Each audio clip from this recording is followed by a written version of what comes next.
साथियों नमस्कार। उम्मीद है आप सभी अच्छे होंगे। आज के इस वीडियो सेशन में हम लोग डिस्कस करने वाले हैं ग्रुप डी योद्धा बैच के 51वें क्लास की। जी हाँ दोस्तों, इससे पीछे के वीडियो सेशन में हम लोगों ने ग्रुप डी योद्धा बैच का 50वां क्लास देखा था, जहां पे सेट नंबर 65 के सभी महत्वपूर्ण क्वेश्चन की चर्चा करा था। दोस्तों आज के इस सेशन में हम लोग सेट नंबर 66 के जो भी महत्वपूर्ण क्वेश्चन होंगे उन सभी का डिस्कशन करेंगे। और साथ ही आपकी जानकारी के लिए बताना चाहूंगा कि इस सेशन का जो भी क्वेश्चन है सोल्यूशन सहित पीडीएफ आपको हमारे टेलीग्राम ग्रुप से मिल जाता है, जिसका लिंक इस वीडियो के नीचे डिस्क्रिप्शन में दिया हुआ है। आप वहां से जाकर के पीडीएफ को एक्सेस कर सकते हैं। बहरहाल आइए अपने सेशन की शुरुआत करते हैं और देखते हैं एग्जाम रेलेवेंट क्या कुछ सीख पाते हैं। साथ ही मेरे मित्र, आज है आपका खरना और खरना की बहुत बहुत बधाई और हार्दिक शुभकामनाएं। जैसा कि मैंने आपको पीछे के सेशन में वादा करा था कि 26 से लेकर के 28 अक्टूबर तक द लॉजिकल साइंस एप्लीकेशन पे जितने भी बैचेज हैं, चाहे वो साइंस का हो या फिर NCERT science line by line discussion हो, ट्रेड हो, basic science and engineering drawing हो, इनमें से किसी भी बैच को आप केवल और केवल 199 में इनरोल कर सकते हैं। तो मेरे मित्र, ये जो ऑफर है आपका छठ पूजा का महा offer the logical science application पर लग चुका है और आप सभी हमारे साथ जुड़ करके अपने तैयारी को पुख्ता कर सकते हैं। आलोक सर से अगर आपको साइंस फाउंडेशन पढ़ना है, मिशन 2025 बैच में जुड़ना है तो 199 में आप जुड़ सकते हैं। अगर आपको NCERT line by line discuss करना है तो 199 में जुड़ सकते हैं। ट्रेड पढ़ना है 199 में जुड़ सकते हैं। बेसिक साइंस पढ़ना है 199 में जुड़ सकते हैं। किसी भी तरह की जानकारी के लिए मेरे मित्र आप इस दिए गए नंबर पे कॉल या व्हाट्सएप कर सकते हैं।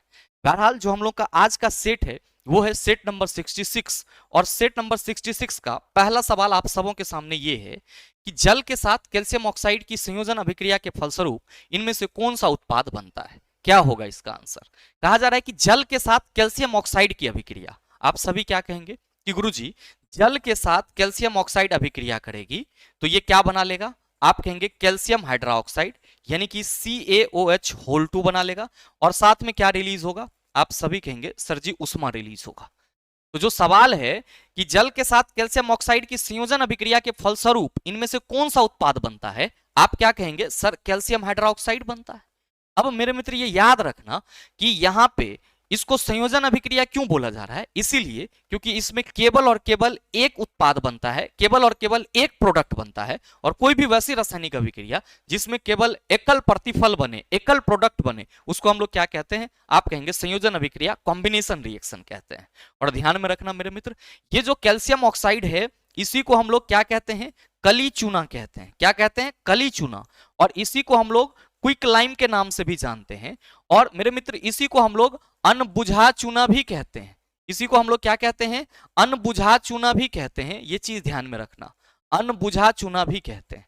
जबकि ये जो आपका कैल्शियम हाइड्रोक्साइड है इसको हम लोग स्लैग्ड लाइम के नाम से जानते हैं। ठीक है, इसी को हम लोग क्या कहते हैं? सर बुझा हुआ चूना भी कहते हैं। क्या कहते हैं? बुझा हुआ चूना भी कहते हैं। और साथ ही मेरे मित्र आप सभी ध्यान में रखेंगे कि जब इसको हम लोग स्लैग्ड लाइम कह रहे हैं तो इसको भखरा चूना भी कहते हैं। और ध्यान दीजिएगा कि इसी बुझा हुआ चूना का उपयोग अभी हम लोग कुछ दिन पहले दिवाली में किसके लिए किए होंगे? आप कहेंगे घरों में पुताई करने के लिए किए होंगे। याद रखना कि इस रासायनिक अभिक्रिया में उष्मा भी रिलीज हो रही है। तो कैल्शियम ऑक्साइड का जल के साथ अभिक्रिया करके, कैल्शियम ऑक्साइड का जल के साथ अभिक्रिया करके कैल्शियम हाइड्रोक्साइड का निर्माण किस प्रकार की रासायनिक अभिक्रिया हो सकती है? आप कहेंगे संयोजन तो है ही, उष्मा रिलीज हो रहा है तो उष्माक्षेपी अभिक्रिया हो सकती है। क्या हो सकती है? उष्माक्षेपी हो सकती है। तो याद रखना कि ये रिएक्शन संयोजन अभिक्रिया भी है, साथ में उष्माक्षेपी भी है, क्योंकि उष्मा रिलीज हो रही है। नेक्स्ट मेरे मित्र ध्यान रखेंगे कि कैल्शियम बाइकार्बोनेट का कई बार अनुसूत्र पूछ लिया जाता है, तो हड़बड़ाएंगे नहीं। क्या होगा? आप कहेंगे CaHCO3 होल 2। कैल्शियम कार्बोनेट की बात करेंगे, आप कहेंगे गुरुजी CaCO3। इसी को संगमरमर, चूना पत्थर किसके नाम से जानते हैं? मार्बल भी बोलते हैं। तो अगर आपसे सवाल कर लिया जाए कि निम्न में से कैल्शियम कार्बोनेट का अनुसूत्र है, आप कहेंगे CaCO3। अगला सवाल आपके सामने ये रहा कि लोह धातु और कॉपर सल्फेट विलयन के बीच होने वाली विस्थापन अभिक्रिया में क्या होता है? आप क्या कहिएगा कि गुरुजी पीछे के सेशन का पहला सवाल यही था, अभिक्रिया किसके बीच हो रही है? लोह धातु, लोह धातु, लोहा और कॉपर सल्फेट के बीच हो रही है। तो आप सभी क्या कहेंगे कि गुरुजी ये FeSO4 प्लस Cu अलग हो जाएगा। मतलब ये हुआ कि लोहा कॉपर सल्फेट में से क्या करेगा? कॉपर को विस्थापित कर देगा। पहला ऑप्शन है कि आयरन कॉपर सल्फेट विलयन से कॉपर को विस्थापित करता है क्योंकि यह कॉपर की तुलना में कम अभिक्रियाशील होता है। नहीं, आयरन कॉपर सल्फेट विलयन से कॉपर को तो विस्थापित कर रहा है, लेकिन यह कॉपर की तुलना में क्या है, ज्यादा अभिक्रियाशील, क्योंकि ज्यादा अभिक्रियाशील तत्व ही क्या करेगा, आप सभी कहेंगे कम अभिक्रियाशील तत्व को विस्थापित करेगा। तो पहला स्टेटमेंट तो गलत है। दूसरा है कि आयरन कॉपर सल्फेट विलयन से सल्फेट को विस्थापित करता है, नहीं, कॉपर को विस्थापित करता है। आयरन कॉपर सल्फेट विलयन से सल्फेट को विस्थापित करता है, बिल्कुल नहीं, आयरन कॉपर सल्फेट विलयन से कॉपर को विस्थापित करता है, क्योंकि यह कॉपर की तुलना में अधिक अभिक्रियाशील होता है। Right answer option number D हो जाएगा। अगला सवाल देखिए, आपके सामने रहा क्वेश्चन नंबर 3, वसा संग्रहित करने वाले उत्तक को डैश कहा जाता है। आप सभी कहेंगे सर वसामय उत्तक कहा जाता है, बहुत बढ़िया। इसी को इंग्लिश में हम लोग क्या कहते हैं, एडिपोज टिश्यू कहते हैं। मेरे मित्र, ये जो वसामय उत्तक है इसमें क्या रहता है, तो नाम से ही स्पष्ट है गुरुजी, वसा की गोलिका रहती है। बस एक चीज ध्यान रखना कि ये वसामय उत्तक किसके तरह कार्य करता है, उष्मा के कुचालक के तरह कार्य करता है। किसके तरह कार्य करता है, उष्मा के कुचालक के तरह कार्य करता है। आप सभी ध्यान में रखेंगे, उष्मा के कुचालक के तरह कार्य करता है, आप सभी ध्यान में रखेंगे। और अगर आपसे सवाल कर लिया जाए कि वसा की गोलिकाएं निम्न में से किस उत्तक में संग्रहित होती है, वसा की गोलिकाएं आप कहेंगे वसामय उत्तक में। अब निम्न में से कौन सी उत्तक कुचालक के तरह बिहेव करती है, आप कहेंगे वसा उत्तक। मेरे मित्र, संयोजी उत्तक की बात करेंगे तो आप सभी ध्यान में रखना कि ये वैसे उत्तक है हमारे शरीर का जो हमारे शरीर के सभी अंगों और उत्तकों को आपस में जोड़ने का काम करता है। संयोजी उत्तक 3 प्रकार के होते हैं, कौन कौन सा, तो पहला होता है आपका तरल संयोजी उत्तक जिसके अंतर्गत रक्त आ जाता है। दूसरा होता है कंकाली संयोजी उत्तक जिसके अंतर्गत कौन आ जाता है, तो आप सभी कहते हैं कि गुरुजी जो हड्डी है और जो अस्थि और जो उपास्थि है, यानी कि हड्डी और उपास्थि, बोन एंड लिगामेंट। और तीसरा क्या होता है सर, प्रॉपर कनेक्टिव टिश्यू, ये जो व्हाइट टिश्यू देखते हैं, एडिपोज टिश्यू, वसामय उत्तक देख रहे हैं, ठीक है। आप इसके बाद जो है आप कई और एरोलर टिश्यू देखते हैं, ये सभी क्या है सर, प्रॉपर कनेक्टिव टिश्यू है, वास्तविक संयोजी उत्तक है। तो एरोलर ये क्या है, प्रॉपर कनेक्टिव टिश्यू, ये चीज ध्यान में रखना। मेरे मित्र, एरोलर उत्तक क्या होगा, याद रखेंगे आप सभी, इसको वायुतक उत्तक कहते हैं हम लोग, वायुतक उत्तक कहते हैं, वायुतक उत्तक कहते हैं, ये ध्यान रखना। कहां मिलेगा गुरुजी, तो आप सभी याद रखना, त्वचा एवं मांसपेशी के बीच, त्वचा एवं मांसपेशी के बीच निम्न में से कौन सा उत्तक पाया जाता है, आप सभी कहेंगे एरोलर टिश्यू पाया जाता है। कौन सा उत्तक, एरोलर टिश्यू पाया जाता है।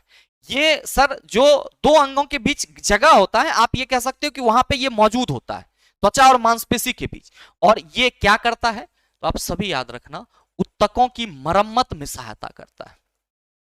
और सवाल शायद आपका पीछे के सेशन में पूछा गया था कि निम्न में से कौन सा उत्तक उत्तकों की मरम्मत में सहायता करता है, तो आप सभी कहेंगे एरोलर उत्तक जो है वो उत्तकों की मरम्मत में, उत्तकों की मरम्मत में सहायता करता है, उत्तकों की मरम्मत में सहायता करता है, ये चीज ध्यान रखना।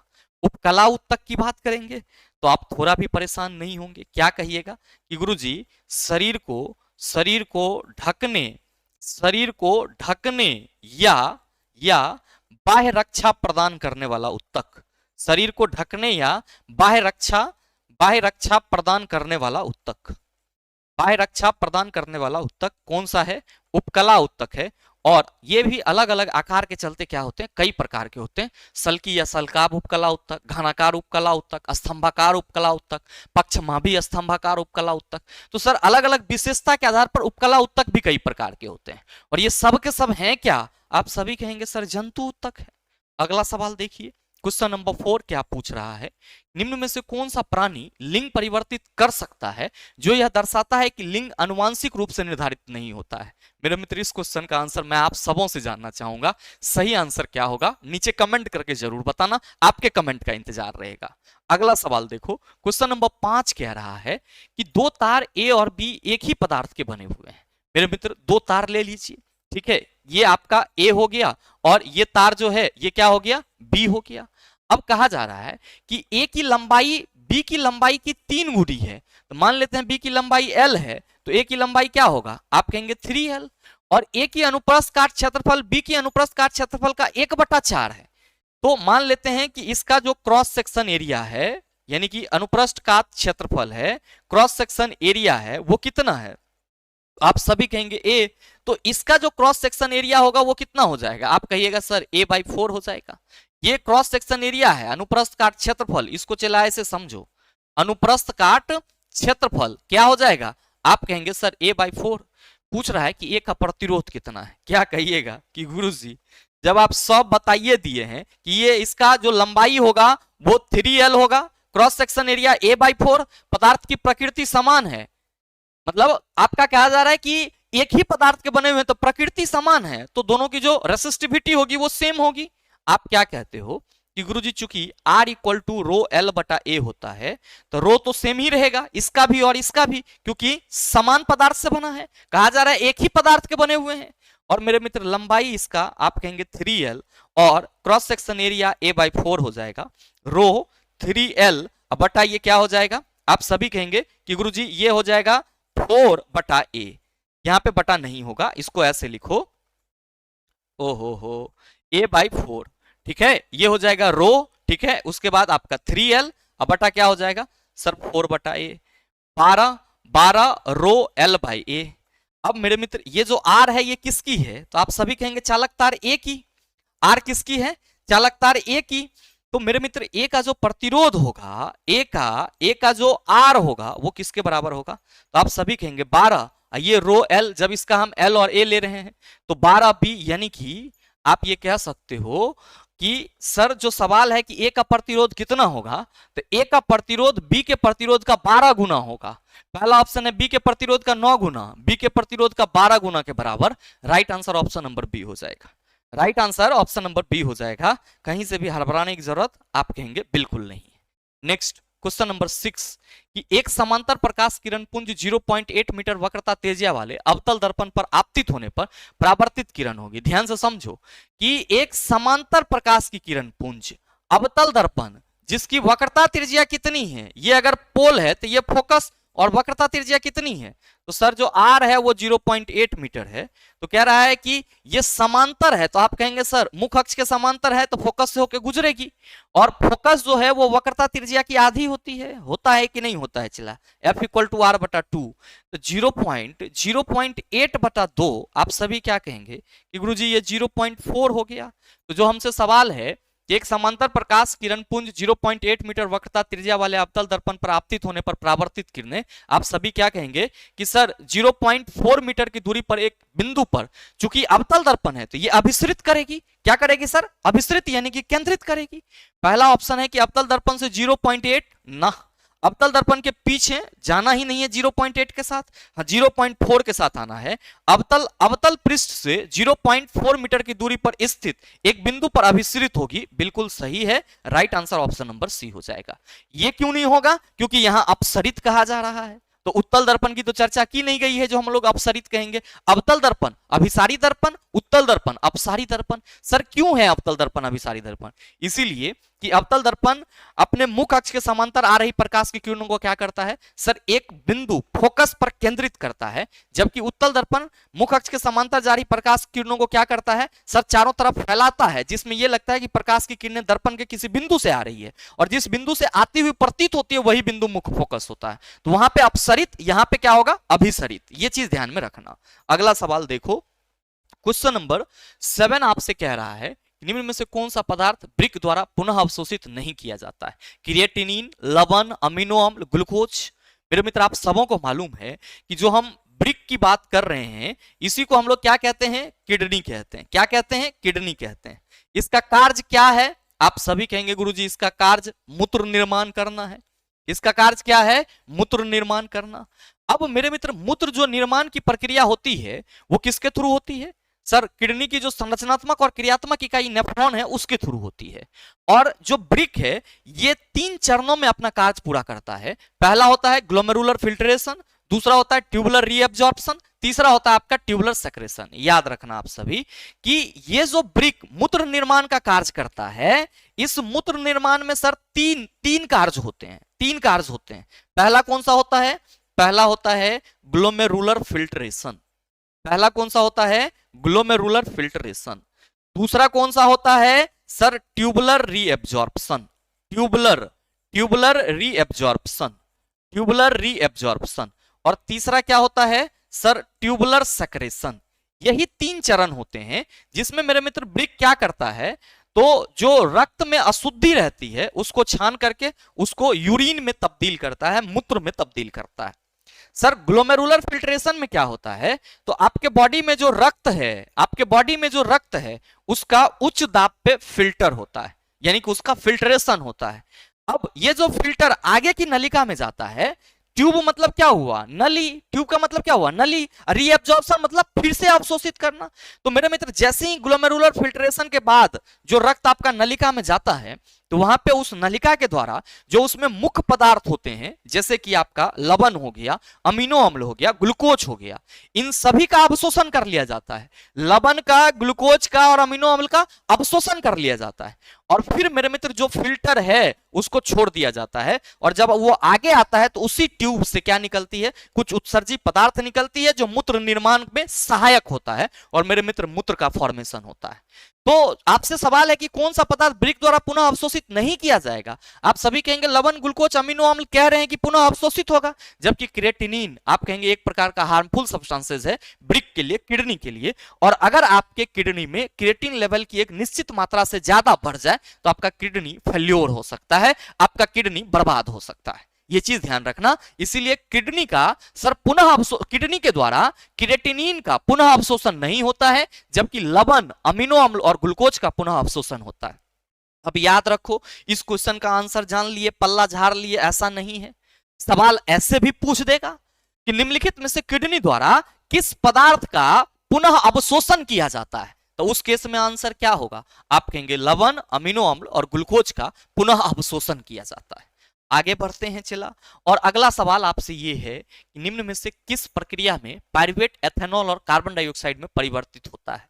बताओ, ना बनेगा, ये सवाल ना बनेगा तो हमारे नामे ना डूबाएगा। चला क्या कहोगे कि गुरुजी यहाँ पे पायरुवेट एथेनॉल और कार्बन डाइऑक्साइड में परिवर्तित हो रहा है, और इस प्रक्रिया को हम लोग किण्वन फर्मेंटेशन कहते हैं, जो कि किस में होता है, ईस्ट में होता है। किस में होता है, ईस्ट में होता है। मेरे मित्र मैंने आप सबों को बताया है कि ये जो आपका ग्लूकोज है C6H12O6, ये कोशिका द्रव में यानी कि साइटोप्लाज्म में किस में बदल जाता है। आप सभी कहते हैं कि गुरुजी ये पायरुवेट प्लस 2 ATP ऊर्जा में बदल जाता है। अब मेरे मित्र आप सभी ये ध्यान दो कि ये जो पायरुवेट है, ये ईस्ट में किसके अब्सेंस में, ऑक्सीजन के अब्सेंस में, ईस्ट में ऑक्सीजन के अब्सेंस में इसका क्या होता है, किण्वन होता है, फर्मेंटेशन होता है, और ये क्या बना लेता है, C2H5OH प्लस CO2 बना लेता है, यानी कि एथेनॉल प्लस कार्बन डाइऑक्साइड बना लेता है। तो सही आंसर आप सभी कहेंगे सर ऑप्शन नंबर सी हो जाएगा। विसरण तो सिंपल याद रखना कि दो पदार्थों का आपस में मिलने की प्रक्रिया विसरण कहलाती है। दो पदार्थों का आपस में मिलने की प्रक्रिया कहेंगे विसरण कहलाती है। हस्तांतरण मेरे मित्र इसका अपना मायने है, याद रखना कि हस्तांतरण आपको, इसी को हम लोग इंग्लिश में ट्रांसलोकेशन कहते हैं। यहां तो गलत लिखा हुआ है ट्रांसफर, बायोलॉजिकली ये क्या है, ट्रांसलोकेशन। और पौधे के शरीर में जो प्रकाश संश्लेषी उत्पाद एक जगह से दूसरे जगह जाते हैं उसी को हम लोग क्या कहते हैं, हस्तांतरण यानी कि ट्रांसलोकेशन कहते हैं। मतलब पौधे के शरीर में भोजन पहुंचाने की प्रक्रिया, पौधे के शरीर के विभिन्न भागों में भोजन पहुंचाने की जो प्रक्रिया है वो ट्रांसलोकेशन कहलाती है। तो पौधे के शरीर के विभिन्न भाग में भोजन किस प्रक्रिया द्वारा जाता है, आप कहेंगे ट्रांसलोकेशन, हस्तांतरण प्रक्रिया द्वारा जाता है। पौधे के शरीर के विभिन्न भाग में भोजन किस प्रक्रिया द्वारा जाता है, जल्दी कमेंट करो, किस प्रक्रिया द्वारा, आप सभी कहेंगे ट्रांसलोकेशन यानी कि हस्तांतरण। वाष्पोत्सर्जन क्या होगा, तो आप सभी कहेंगे कि सर पौधा अपने शरीर में अतिरिक्त जल का छुटकारा इसी प्रक्रिया से पाता है। वाष्पोत्सर्जन, वाष्प प्लस उत्सर्जन, मतलब पौधे द्वारा जल का वाष्प के रूप में उत्सर्जित करना वाष्पोत्सर्जन कहलाता है। ठीक है, और मेरे मित्र विसरण तो आप सभी समझ रहे हैं। अगला सवाल क्वेश्चन नंबर 9 कि सिल्वर क्लोराइड सूर्य के प्रकाश में धूसर ग्रे हो जाता है, निम्न में से कौन सा दिए गए कथन की सही व्याख्या करता है। मेरे मित्रों आप सबों को मालूम है कि सिल्वर क्लोराइड 2AgCl जब सूर्य प्रकाश की उपस्थिति में रखा जाता है तो यह बेचारा 2Ag प्लस Cl2 में टूट जाता है। किस में टूट जाता है, 2Ag प्लस Cl2 में टूट जाता है। मेरे मित्र आप सभी क्या कहते हैं कि गुरुजी यहाँ पे जो हमारा सिल्वर क्लोराइड है इसका सूर्य प्रकाश के सहारे सर अपघटन हो जाता है, यानी कि यहाँ पे इसका क्या होता है सर, प्रकाशीय अपघटन होता है, प्रकाशीय अपघटन होता है। और प्रकाशीय अपघटन के चलते सिल्वर क्लोराइड सूर्य के प्रकाश में कैसा हो जाता है, सर ग्रे रंग का, धूसर रंग का हो जाता है। या फिर आप कह सकते हो सिल्वर क्लोराइड से जो सिल्वर प्राप्त होता है वो ग्रे कलर का हो जाता है। पहला है कि प्रकाश द्वारा सिल्वर क्लोराइड का सिल्वर और क्लोरीन में विस्थापन नहीं, जब हम अपघटन कह रहे हैं तो विस्थापन पे तो आपका दिमाग नहीं जाना चाहिए। दूसरा है कि प्रकाश द्वारा सिल्वर क्लोराइड का सिल्वर और क्लोरीन में अपघटन, मेरे मित्र बिल्कुल right answer option number B हो जाएगा। प्रकाश द्वारा सिल्वर क्लोराइड का सिल्वर और क्लोरीन में क्या किया जाता है सर, अपघटन कर दिया जाता है। और इस प्रकार की रासायनिक अभिक्रिया को हम लोग क्या कहते हैं, क्या कहते हैं, जल्दी कहिए ना, क्या कहिएगा, प्रकाशिक अपघटन, प्रकाशिक अपघटन। और अपघटन अभिक्रिया कितने प्रकार का, 3 प्रकार का। कौन कौन सा, तो ताप से हो रहा है तापीय अपघटन, वैद्युत से हो रहा है वैद्युत अपघटन, अब प्रकाश से हो रहा है मतलब सूर्य प्रकाश, आप कहेंगे प्रकाशिक अपघटन। अब देखो तीसरा ऑप्शन है कि प्रकाश द्वारा सिल्वर क्लोराइड का सिल्वर ऑक्साइड कहां बन रहा है, तो गलत होगा। प्रकाश द्वारा सिल्वर क्लोराइड का सिल्वर ऑक्साइड ना, सिल्वर और क्लोरीन में तोड़ा जाएगा सिल्वर क्लोराइड को, यहां ऑक्साइड वगैरह की बात कहां से करेंगे, झूठे से नॉर्मल क्वेश्चन को बवासीर बनाया जा रहा है। क्या कहेंगे कि सर आगे बढ़िए, अगला सवाल आप देखिए, क्वेश्चन नंबर 10 क्या कह रहा है, बताओ ना बनेगा। कह रहा है कि निम्न में से कौन सा द्विलिंगी पुष्प है, तरबूज और पपीता, गुड़हल और सरसों, सरसों और तरबूज, पपीता और गुड़हल। अब आप में से कई सारे छात्र कहेंगे पहले सर हमरा ये बताओ कि ये पुष्पो एक लिंगी द्विलिंगी होता है क्या, बिल्कुल होता है मेरे मित्र। पुष्प पहला तो आप ये समझना कि ये पादप का क्या है, आप सभी कहेंगे जनन अंग।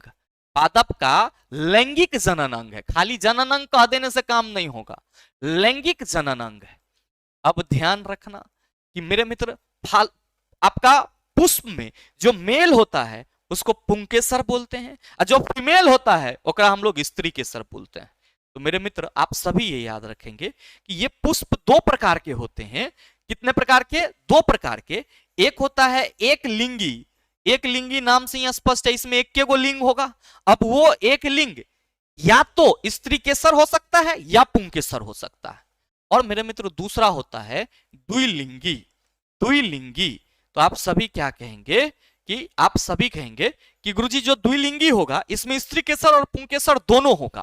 तो आप यहां पे लिख ही लो सरल भाषा में कि वैसा पुष्प, वैसा पुष्प, वैसा पुष्प जिसमें जिसमें जिसमें या तो पुंकेसर हो, या तो पुंकेसर हो अथवा या तो पुंकेसर हो अथवा स्त्री केसर।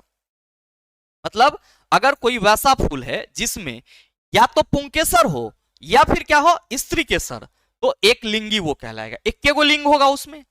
द्विलिंगी में क्या होगा, आप सभी कहेंगे स्त्री केसर, स्त्री केसर एवं पुंकेसर दोनों होगा, स्त्री केसर एवं पुंकेसर दोनों होगा, दोनों होगा। आप कहिएगा उदाहरण दे दीजिए तो सर एक। मेरे मित्र ध्यान दो कि ये जो पपीता है, ठीक है, तरबूज है, पपीता, तरबूज, खीरा, ये क्या होंगे सर, एक लिंगी। स्त्री केसर का एग्जाम्पल क्या हो सकता है, आप सभी याद रखना, गुलाब, गुलाब द्विलिंगी पुष्प का एग्जाम्पल है। इसके बाद याद रखना गुड़हल, गुड़हल द्विलिंगी पुष्प का एग्जाम्पल है। इसके बाद सरसों का फूल क्या है, आप सभी कहेंगे द्विलिंगी पुष्प का उदाहरण है। तो बता दो, आप कहिएगा द्विलिंगी पुष्प है, द्विलिंगी पुष्प हमसे पूछ रहा है और हमारे ऑप्शन में तरबूज और पपीता है। आप कहेंगे सर तरबूज और पपीता तो एक लिंगी पुष्प हो जाएगा, ये तो आंसर होगा नहीं क्योंकि द्विलिंगी पूछा जा रहा है। गुड़हल और सरसों ऑप्शन नंबर बी में है, बिना किसी डर के right answer option number B होगा, क्या कि गुड़हल और सरसों को कहां रखे हैं, द्विलिंगी में रखे हैं।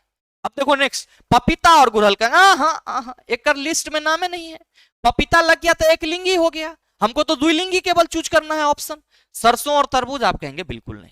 अब मेरे मित्र जब आप ये समझ गए हैं तो हम आपसे एक सवाल करना चाहेंगे जिसका जवाब नीचे कमेंट करके जरूर दीजिएगा कि मानव एक लिंगी है या द्विलिंगी, नीचे कमेंट करके जरूर बताइए, मानव एक लिंगी है या द्विलिंगी। चलिए इस सवाल का आंसर दीजिएगा। क्वेश्चन नंबर 11, इनमें से कौन सा केचुए का श्वसन अंग है।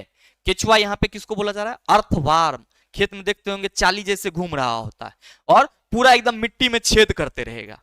आप कहेंगे गुरुजी एक तो ये केचुआ एकदम हेतनागो के फीता नियन लगता है और वो हमें एक बार पैर पड़ जाए तो उसका पूरा बॉडी साफ हो जाता है, इसमें तो कोई श्वसन अंग है नहीं, खाली ऊपर से हमको एगो नम त्वचा दिखता है।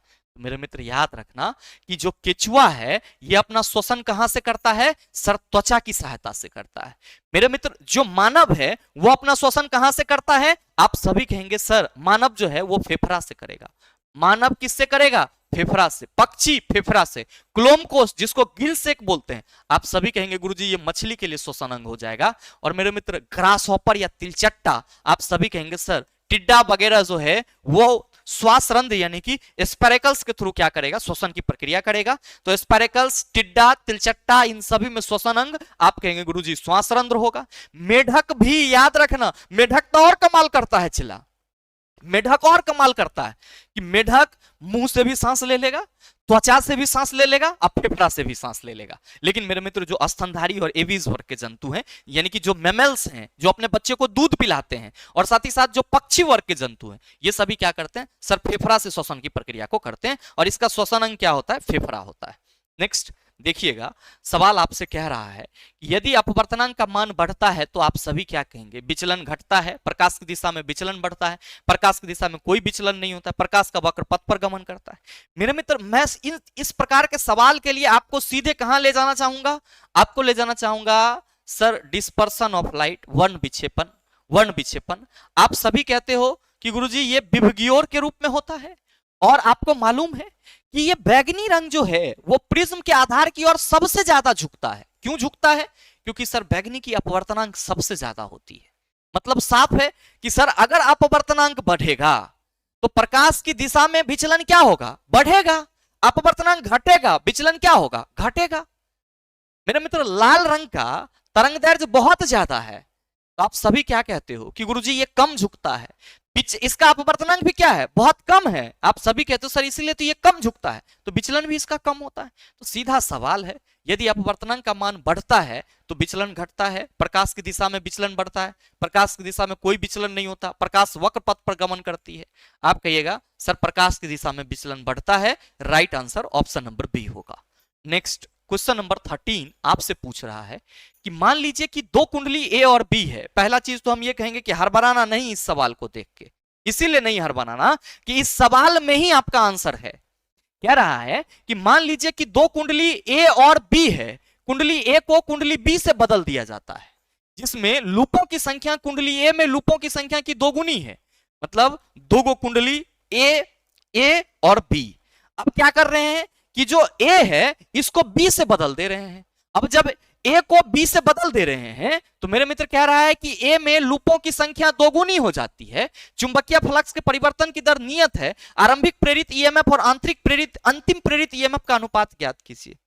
पहले ए और बी, इसका जो भी रहा हो, तो मेरे मित्र हम लोग प्रारंभिक ईएमएफ अगर 1 माने, प्रारंभिक ईएमएफ 1 माने, और कह रहा है कि कुंडली बी को ए में जोड़ दिया जा रहा है, तो लूपों की संख्या दोगुनी हो जा रही। तो जाहिर सी बात है लूप की संख्या दोगुनी हुई, मतलब आप कहेंगे सर ईएमएफ बढ़ेगा, बढ़ के दोगुना होगा। तो आप सभी कहेंगे सर ये 1/2 ना हो जाएगा। एकरा में कुछ सोचना है, चला कुछ सोचना था। और ऐसे सवाल जो आपसे पूछे जाते हैं वो केवल और केवल आपके माइंड को टेस्ट करने के लिए पूछे जाते हैं, केवल और केवल माइंड को टेस्ट करने के लिए। और मेरे मित्र ऐसे सवाल में कोई जरूरत नहीं है आप इसको फॉर्मूला पे बैठाओ, कैलकुलेशन करो, कोई जरूरत नहीं। सीधा है कि ए और बी जब अपना स्थिर अवस्था में है, जिसमें लूपों की संख्या बराबर है, तो मेरे मित्र इसका जो ईएमएफ होगा प्रारंभिक मान लेते हैं 1। अब बी को ए में ऐड कर दिया, तो बी को जब ए में ऐड कर दिया तो लूपों की संख्या दोगुनी हो गई, तो ईएमएफ की वैल्यू भी दोगुनी होगी। नंबर ऑफ टर्न्स बढ़ेगा तो आप कहेंगे सर जो चुंबकीय क्षेत्र की तीव्रता होगी वो भी बढ़ेगी, ईएमएफ भी बढ़ेगी। तो जाहिर सी बात है बढ़ के दोगुनी हो जाएगी, तो 1/2 आंसर होगा, 1:2। अगला क्वेश्चन नंबर 14, निम्न में से कौन सा कथन किसी पारिस्थितिक तंत्र में एक अजैविक घटक की एक जैविक घटक के साथ अन्योन्य क्रिया को दर्शाता है? अब चला पहला चीज तो ये ध्यान रखना कि अगर हम पारिस्थितिक तंत्र की बात करते हैं, इकोसिस्टम की बात करते हैं, मेरे मित्र इकोसिस्टम की बात करते हैं, तो ये जो हमारा पूरा पर्यावरण है इसमें जैविक और अजैविक घटकों के बीच में क्या होता है? इंटरेक्शन होता है। और इसी इंटरेक्शन के चलते हमारा जो पारिस्थितिक तंत्र है वो आज तक कायम है। ऐसा नहीं है कि आपको पेड़ पौधा की जरूरत नहीं पड़ेगी, और ऐसा भी नहीं है कि पेड़ पौधा को आपकी जरूरत नहीं पड़ेगी। ऐसा नहीं है कि कुत्ता बिल्ली की जरूरत आपको नहीं है, और यह भी नहीं है कि कुत्ता बिल्ली की जरूरत आपको भी है। तो मेरे मित्र जितने भी जीव जंतु आप सभी देख रहे हो, ये सारे मिलकर के एक इकोसिस्टम डेवलप करते हैं और ये सभी जीव जंतु मतलब आप कह सकते हो एक दूसरे के साथ इंटरेक्ट करते रहते हैं। हर एक चीज की उपयोगिता है। पौधे आपको अनाज देते हैं, जंतु चलता फिरता भोजन का भंडारण है, मन किया तो दूध निकाल लो, खाने वाला कोई जानवर है तो मार करके एकदम सर जो मीट है, मसल्स है, मतलब मांस है या फिर मछली है, आप उसका उपभोग करते हैं भोजन के रूप में। तो सभी चीजें हमारे पारिस्थितिक तंत्र में एक दूसरे के साथ इंटरेक्ट करता है और इसीलिए हमारा पारिस्थितिक तंत्र अभी तक बचा हुआ है। अब ध्यान देना कि हमारे पारिस्थितिक तंत्र में जितने भी चीज हैं हम उसको दो कैटेगरीज में डिवाइड कर सकते हैं। पहला जैविक, तो जो भी चीज जिंदा है वो सब जैविक है, और दूसरा अजैविक, जो भी चीज आप कहेंगे सर निर्जीव है, हवा, पानी, मिट्टी, ये सब क्या है, आप कहेंगे अजैविक घटक है। अब मेरे मित्र अगर आपको वायु ना मिले तो आप जिंदा रहेंगे, पानी ना मिले तो आप जीवित रह पाएंगे, मिट्टी ना मिले तो आप पैर कहां रखोगे, खाओगे क्या। तो मेरे मित्र जो जैविक और अजैविक घटक है इसके बीच में इंटरेक्शन होता है, दैट्स व्हाई ये आपका इकोसिस्टम तैयार होता है। अब ध्यान देना क्वेश्चन पे कि कह रहा है कि निम्न में से कौन सा कथन किसी पारिस्थितिक तंत्र में एक अजैविक घटक की एक जैविक घटक के साथ अन्योन्य क्रिया को दर्शाता है। केचुआ द्वारा मिट्टी में बिल बनाना, दो पक्षियों का भोजन के लिए आपस में लड़ना, मेढक द्वारा टिड्डे को अपना भोजन बनाना, नल के जल का एक धारा में बहना। आप क्या कहते हो कि गुरुजी ये जो केचुआ है ये जो केचुआ है ये किसानों का मित्र होता है। क्यों? क्योंकि सर ये खेत में बिल बनाते रहता है, मिट्टी खोदते रहता है, जिस वजह से मिट्टी भुरभुरा होता है और उसमें क्या होते हैं, वायु के कण फंसते हैं, और वो वायु के कण जो उस खेत में फसल लगती है उसको श्वसन देने के लिए सर कारगर होता है। साथ ही ये मिट्टी को हल्का भी बनाता है। तो मेरे मित्र केचुआ तो किसानों का मित्र है, और केचुआ द्वारा मिट्टी में बिल बनाना, केचुआ अपने फायदे के लिए मिट्टी में जा रहा है लेकिन अल्टरनेटली आपको फायदा कर रहा है। तो आप सभी क्या कहेंगे कि गुरुजी ये केचुआ का मिट्टी में बिल बनाना जैविक और अजैविक घटक के बीच में इंटरेक्शन है, और यही हमारा सही आंसर है। अब दूगो भाई रोटी के लिए, घर के लिए, कपड़ा के लिए, मकान के लिए लड़ रहा है, वो थोड़ी ना हमारे पारिस्थितिक तंत्र का इंटरेक्शन है। वो क्या है सर, हमारे समाज के लिए सर एक विडंबना है, उससे एक अलग मैसेज जाता है। अब यहां दो पक्षी भोजन के लिए आपस में लड़े, अब दो पक्षी आपस में भोजन के लिए लड़ के मर जाए, उससे हमारा इकोसिस्टम थोड़ी परिवर्तित होगा। मेरे मित्र मेढक द्वारा टिड्डे को अपना भोजन बनाना, तो मेढक जो है वो तो अपना भोजन प्राप्त कर रहा है, पोषण कर रहा है, हम इंटरेक्शन की बात कर रहे हैं। मेरे मित्र नल के जल का एक धारा में बहना, बिल्कुल नहीं, right answer option number A होगा। चलिए अगले सवाल की ओर। कह रहा है कि निम्न में से किसे मेंडलीव की आवर्त सारणी के सीमा के रूप में माना जाता है। अब मेंडलीव की आवर्त सारणी का बॉर्डर बस यही है कि मेंडलीव भाई साहब सब कुछ बराबर ही किए, लेकिन हाइड्रोजन का स्थान ही न दे पाए, ना हाइड्रोजन का स्थान मेंडलीव सुनिश्चित कर पाए, ना सर मोसले साहब, और इसीलिए बेचारा अभी तक हाइड्रोजन आवारा तत्वों के टैग के साथ सर पूरे मार्केट में घूम रहा है। तो मेरे मित्र कह रहा है कि निम्न में से किसे मेंडलीव की आवर्त सारणी की सीमा के रूप में माना गया था। हाइड्रोजन का क्षारीय मृदा धातुओं के साथ साथ हैलोजन से सदृश और हाइड्रोजन को कोई विशिष्ट स्थान नहीं दिया गया था।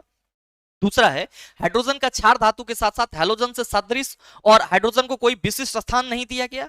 हाइड्रोजन का क्षारीय मृदा धातु के साथ साथ हैलोजन से सदृश और हाइड्रोजन को विशिष्ट स्थान दिया गया था। हाइड्रोजन के क्षार धातु के साथ साथ हैलोजन से सदृश और हाइड्रोजन को एक विशिष्ट स्थान दिया गया था। क्या होगा इसका आंसर, क्या होगा इसका आंसर, ये बताइए। आप क्या कहोगे कि गुरुजी जो हमारा हाइड्रोजन है वो अभी भी पीरियोडिक टेबल में वर्ग 1 में मौजूद है, और वर्ग 1 के जो तत्व हैं वो क्षार धातु हैं। तो मेंडलीव ने क्या करा था कि हाइड्रोजन का क्षार धातु के साथ साथ हैलोजन की सदृशता भी बताई थी। उन्होंने ये बताया कि हाइड्रोजन जो है वो हैलोजन के तरह भी यौगिक बना सकता है, और साथ ही वो क्या किए तो हाइड्रोजन के लिए कोई विशिष्ट स्थान नहीं दे पाए। तो पहला है कि हाइड्रोजन का क्षारीय मृदा धातु, तो वर्ग 2 के तत्व की बात हो जाएगी, लेकिन आवर्त सारणी में हाइड्रोजन कहां है, आप कहेंगे सर वर्ग 1 में है, मामला यहां खत्म। हाइड्रोजन का क्षार धातु के साथ साथ हैलोजन से सदृश और हाइड्रोजन को कोई विशिष्ट स्थान नहीं दिया गया था। यह मेंडलीव पीरियोडिक टेबल की क्या थी सर, सीमा थी। क्षारीय मृदा धातु बिल्कुल नहीं होगा, क्षार धातु के साथ साथ हैलोजन से सदृश और हाइड्रोजन को एक विशिष्ट स्थान दिया गया, बिल्कुल नहीं, हाइड्रोजन को विशिष्ट स्थान नहीं दिया गया, और इसीलिए सही आंसर हमारा क्या होगा, ऑप्शन नंबर बी हो जाएगा। अगला सवाल क्वेश्चन नंबर 16 आपसे पूछ रहा है कि एक परिपथ 5 ओम प्रत्येक के 5 प्रतिरोध के संयोजन से बना है। कोई एक सर्किट है जिसमें 5 ओम के 5 प्रतिरोध लगे हुए हैं, और वे इस प्रकार संयोजित हैं कि परिपथ का प्रतिरोध अधिकतम है। मेरे मित्र जब अधिकतम प्रतिरोध प्राप्त किया जा रहा है तो आप सभी कहेंगे कि पांचों प्रतिरोध जो है वो श्रेणी क्रम में जुड़े होंगे। न्यूनतम कहता तो समांतर क्रम कहते, लेकिन क्वेश्चन ये कह रहा है कि एक परिपथ 5 ओम प्रत्येक के 5 प्रतिरोध के संयोजन से बना है और वे इस प्रकार संयोजित हैं कि परिपथ का प्रतिरोध अधिकतम है। प्रतिरोध अधिकतम तो भाई बाप प्रतिरोध श्रेणी क्रम में न जुड़ा हुआ है, प्रतिरोध कहता वैल्यू न्यूनतम है तो हम कहते समांतर क्रम में जुड़ा हुआ है। तो ये बताओ कि 5 ओम के 5 प्रतिरोध वैल्यू कितना श्रेणी क्रम में? आप कहिए गुरुजी क्या मजाक कर रहे हैं, 25 ओम श्रेणी क्रम में 5 को प्रतिरोध को जोड़ दोगे तो आप कहोगे 5 ओम 5 ओम 5 ओम, आगे बढ़ते जाएंगे 5 ओम तक तो 25 ओम हो जाएगा। अब मेरे मित्र टोटल प्रतिरोध आपको 25 ओम मिल गया। कह रहा है कि इस परिपथ को 15 वोल्ट की एक बैटरी से संयोजित किए जाने पर परिपथ में प्रवाहित होने वाली धारा क्या कहिएगा कि गुरुजी I equal to V by R, voltage 15 और प्रतिरोध हमारा 25। क्यों? क्योंकि 5 ओम के 5 प्रतिरोध श्रेणी क्रम में जुड़े हुए हैं। तो आर एस इक्वल टू चेरा R1 R2 R3 R4 R5। अब मत हड़बड़ाना, क्या कहिएगा 15/25। मेरे मित्र 5 तिया 15 और 5 25 हो जाएगा, ठीक है। और ये 3/5 0.6 ampere. Right answer option number B, बिना किसी लाग लपेटा के। चलेंगे आगे सर और देखेंगे क्वेश्चन नंबर 17 को प्यार से। क्या रहा है कि माध्यम 1, 2 और 3 के अपवर्तनांक 1.50, 1.36 और 1.54 हैं। यदि माध्यमों में प्रकाश की चाल V1, V2 और V3 है तो उनके बीच निम्न में से कौन सा संबंध सही है? लल्लू लाल वाला सवाल है और अगर ऐसे सवाल में मिस्टेक होगा तो हमारा पढ़ाना व्यर्थ है और आपका पढ़ना व्यर्थ है। क्या कहा जा रहा है कि 3 गो माध्यम है चला, N1, N2 और N3। प्रत्येक में जो प्रकाश की चाल है वो क्या है? V1, V2 और V3। अब मेरे मित्र इस तीनों माध्यम में अपवर्तनांक यानी कि म्यू कितना है? तो सर पहला का अपवर्तनांक है 1.50, दूसरा का अपवर्तनांक क्या है 1.36, तीसरा का अपवर्तनांक क्या है 1.54। तो कह रहा है कि इसके चाल के बीच में सही संबंध क्या होगा? क्या कहिएगा कि गुरुजी जेकर अपवर्तनांक ज्यादा ओकरा में प्रकाश की चाल कम होगी। क्यों? क्योंकि सर वो प्रकाश तो सघन माध्यम होगा। तो यहां देखो कि जो N3 है यानी कि माध्यम 3 जिसका चाल V3 है उसका अपवर्तनांक कितना 1.54। तो आप कहेंगे इसका अपवर्तनांक तो गुरुजी ज्यादा है, देख रहा में प्रकाश की चाल सबसे कम होगी। मेरे मित्र अब देखो आप 1.36 है V2, आप सभी क्या कहेंगे कि गुरुजी इसका अपवर्तनांक सबसे कम है तो प्रकाश की चाल सबसे तेज इसी में होगी। और मेरे मित्र आप सभी कहेंगे कि सर यहां पे जो V3 है उससे आपको थोड़ा सा ज्यादा चाल किसमें देखने को मिलेगी? आप कहेंगे V1 में देखने को मिलेगी। तो मेरे मित्र हम ये ना कह सकते हैं कि सर V2 में प्रकाश की चाल जो है किससे ज्यादा होगी? V1 से। और मेरे मित्र V1 में V1 की जो प्रकाश की चाल होगी वो किससे ज्यादा होगी? V3 से। तो राइट आंसर आपका आप कहेंगे ऑप्शन नंबर बी हो जाएगा। V2 is greater than V1 और V1 is greater than V3। अगला सवाल देखिए क्वेश्चन नंबर 18 है कि इनमें से कौन सा यौगिक अल्कोहल की समजातीय श्रेणी से संबंधित नहीं बनेगा? क्या कहोगे कि गुरुजी CH3OH मेथनॉल, क्या होगा मेथनॉल। C2H5OH आप सभी कहेंगे गुरुजी ये इथेनॉल होगा। और C3H7OH आप कहेंगे गुरुजी ये प्रोपेनॉल होगा। और CH10OH आप कहेंगे ऐसा कोई सूत्र ही नहीं है। तो ये जो हमारा ऑप्शन नंबर डी है ये अल्कोहल के समजातीय श्रेणी से बिलोंग नहीं करेगा। समजातीय श्रेणी का मतलब क्या हुआ? एक ही जाति के उस श्रेणी में सभी सदस्य मौजूद हो। तो अल्कोहल ग्रुप के जितने भी कंपाउंड होंगे वो मेथनॉल, एथेनॉल, प्रोपेनॉल, ब्यूटेनॉल इस तरह से जाने जाएंगे। लेकिन CH10OH तो आपने कोई फॉर्मूला नहीं पढ़ा है। अगला क्वेश्चन नंबर 19 कह रहा है, बड़ा ही लॉलीपॉप वाला सवाल है चला कि जिप्सम और प्लास्टर ऑफ पेरिस के रासायनिक सूत्र क्रमशः क्या है? जिप्सम के लिए क्या कहते हो? CaSO4 2H2O। और प्लास्टर ऑफ पेरिस के लिए क्या कहते हो? कि CaSO4 हाफ H2O। तो देख लो कि CaSO4 2H2O calcium sulphate dihydrate, CaSO4 half H2O calcium sulphate hemihydrate. Right answer का बा ऑप्शन नंबर ए बा। चलल जाइए अगला सवाल पर कि आयनिक यौगिक के गुणधर्म के बारे में इनमें से कौन सा कथन गलत है? कई बार बताया है, ये नया सवाल नहीं है। आयनिक यौगिक के अणुओं के बीच में आकर्षण बल बहुत तगड़ा होता है और इसलिए मेरे मित्र ये जो आयनिक यौगिक होते हैं वो ठोस और भंगुर होते हैं। आयनिक यौगिक अपने गलित अवस्था में विद्युत का चालन करते हैं। आयनिक यौगिक जल में घुलनशील होते हैं।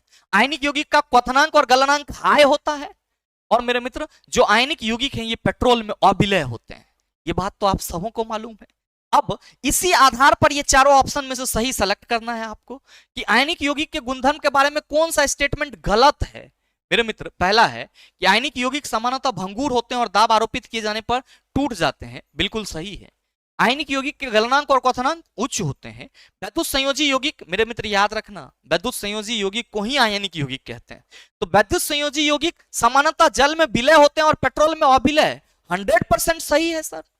ऑप्शन नंबर डी है कि धनात्मक और ऋणात्मक आयनों के बीच दुर्बल आकर्षण बल। ना ना ना ना, धनात्मक और ऋणात्मक आयन के बीच प्रबल आकर्षण बल होता है और इसीलिए मेरे मित्र आयनिक यौगिक ठोस होते हैं। ये दुर्बल कह के इसको गलत कर दिया। राइट आंसर हमारा ऑप्शन नंबर डी हो जाएगा, क्योंकि हमें तो गलत स्टेटमेंट सेलेक्ट करना था। हमें गलत स्टेटमेंट सेलेक्ट करना था। अगला क्वेश्चन नंबर 21 आपसे पूछ रहा है कि फ्लेमिंग के दाएं हाथ के नियम के संदर्भ में अंगूठा किसे इंगित करता है। ई है हमारा दाहिना हाथ, ई तोरो दाहिना हाथ होगा। चला 3 गो उंगली निकाल लो। याद रखना M M B I, M B I अंगूठा motion, M for motion. Sir जो आपका तर्जनी है आप सभी कहेंगे कि सर बी चुंबकीय क्षेत्र को बताएगा, ये जो मध्यमा है आप कहेंगे प्रेरित धारा की दिशा को बताएगा। तो पूछ रहा है फ्लेमिंग के दाएं हाथ के नियम के संदर्भ में अंगूठा किसको बताता है, तो आप सभी कहेंगे चालक के गति को, अंगूठा चालक के गति को। मेरे मित्र अगर पूछ देता फ्लेमिंग के बाएं हाथ के नियम में अंगूठा किसको बताता है, तब आप क्या कहते, सर बल की दिशा को। क्यों, क्योंकि ये एफ बी आई हो जाता है। तो बाएं हाथ में एफ बी आई और सर दाएं हाथ में एम बी आई, आप इस दोनों को लेकर के चलते हैं हमेशा। ध्यान देना आप सभी कि फ्लेमिंग के दाएं हाथ के सिद्धांत पर कौन कार्य करेगा, आप सभी कहेंगे कि गुरुजी जो जनरेटर है वो कार्य करता है, जबकि मोटर सर फ्लेमिंग के लेफ्ट हैंड रूल पर कार्य करता है, बाएं हाथ के सिद्धांत पर कार्य करता है। नेक्स्ट है क्वेश्चन नंबर 22 और अस्थिर से देखना इस सवाल को कि निम्नांकित चित्र में दर्शाए गए अनुसार, एकदम देखो चित्र चला दिख रहा है, आप कहेंगे बिल्कुल सर। कह रहा है कि निम्नांकित चित्र में दर्शाए गए अनुसार 3 एक समान प्रकाश बल्ब एक बैटरी से संयोजित हैं। पी क्यू एक्स वाई और जेड परिपथ में कई बिंदुओं को निरूपित करते हैं। निम्न में से कौन सा इस परिपथ के लिए सत्य है। क्यू पर धारा पी पर धारा से अधिक है, पी पर धारा क्यू पर धारा से अधिक है, केवल पी और क्यू पर धाराएं समान है, सभी स्थानों पर धारा समान है। क्या कहोगे आप सभी, आप सभी कहोगे कि गुरुजी पहला चीज तो हम ये देख रहे हैं कि ये जो बैटरी से जुड़ा हुआ है, ये तो बैटरी से जुड़ा हुआ है, यहां पर चीजें आप सभी देख पा रहे हैं। तो ये आप कहेंगे सर पॉजिटिव टर्मिनल और ये हमारा निगेटिव टर्मिनल। अब जितने भी बल्ब जुड़े हुए हैं, देखो जितने भी बल्ब जुड़े हुए हैं चिला, ये सब समांतर क्रम में जुड़ा हुआ है। सब क्या है, समांतर क्रम में जुड़ा हुआ है। और बिंदु P यहां है, बिंदु Q यहां है। क्या कहिएगा कि समांतर क्रम में जुड़ा है तो वोल्टेज समान होगा लेकिन धारा का मान अलग अलग होगा। क्यों, क्योंकि सर समांतर क्रम में जो परिपथ से बहने वाली धारा होती है वो मतलब प्रत्येक बिंदु पर अलग होती है, मतलब बंट सी जाती है।